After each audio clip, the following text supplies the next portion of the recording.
Hello everybody, my name is Ryan or MandRproductions and welcome to my review of the LEGO Star Wars Buildable figure, set number 75121, the Imperial Death Trooper. It has 106 pieces and is recommended for ages 8 to 14. If you live in the US, this thing's going to cost you $25 at retail price.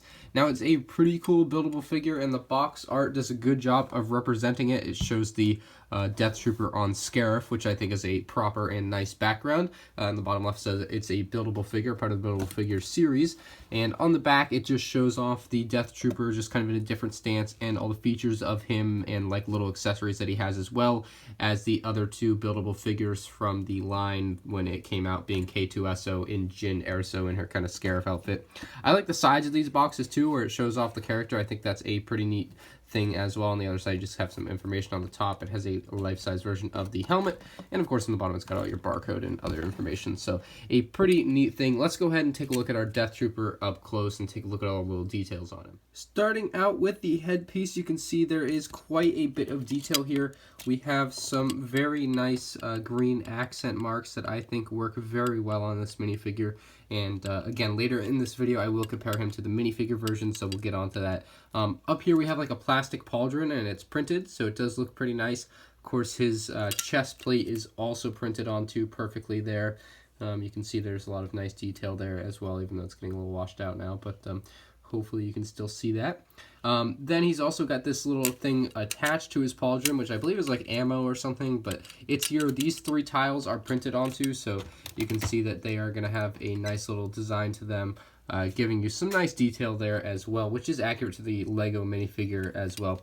The arms, you're going to find no printing at all, unfortunately. It's just going to be plain arms. Oh, actually, I take that back. The shoulder pads do have some printing. There's a small print on there, as well as on the other side, nothing under there. So that does make sense from a business standpoint, not to put printing on both arms.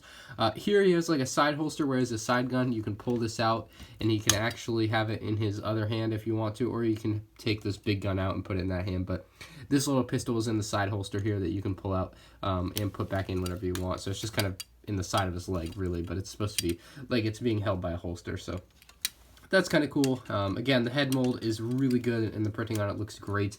Makes it really look legitimate. The legs I find to be a little bit hard to get to do what you want. So if you put it way over here, you can see, I mean, you can kind of get it to stand really easily, but the hardest part for me really is getting it to stand in a nice position. So like most of the positions look really awkward for me. It's really hard to get it to somewhere where I really like, and that's one of the main problems I have with the buildable figures. But there's something like somewhat respectable here if you can get them into like a straight up position. So it's kind of difficult, but anyway, the weapon he has is very cool. It's got a very nice feature, and that is the spring-loaded missile built right into it. It's a pretty simple build of this weapon is. It's also got an extra spring-loaded missile here on the side, but to shoot it, all you have to do is push back on this Technic piece.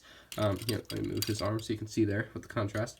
If you just push in on this Technic piece here and it will shoot just like that. Then you can pull this one off of the side, which is held on by clips, and you can reload it real easily. It goes in upside down, and then you're ready to go again and shoot another spring-loaded missile. So he's got a very nice spring-loaded missile weapon. Let me bring in the LEGO minifigure so we can take a look at that comparison. So in the background, you can see that we have the giant buildable figure, and in the foreground, we have the LEGO minifigure itself. And you can see it's very, very similar. It's got a lot of the same features, such as that triple pauldron thing that's going on right there. He's actually got a pauldron on him on this minifigure, as well as the buildable figure. There is leg printing on this one, which is an obvious difference. You're not going to find leg printing on the bigger version in the back because, you know, they just don't do leg printing on the buildable figures. But all in all, other than the arm printing, which isn't on the minifigure, they're pretty much the same, really. I think the coolest aspect is how similar the helmets look to me. You can see that the buildable figure's helmet is in the background, and it's got the little green things with the green eyes, and then the minifigure helmet in the foreground is going to have the green things down near the ventilation, I guess.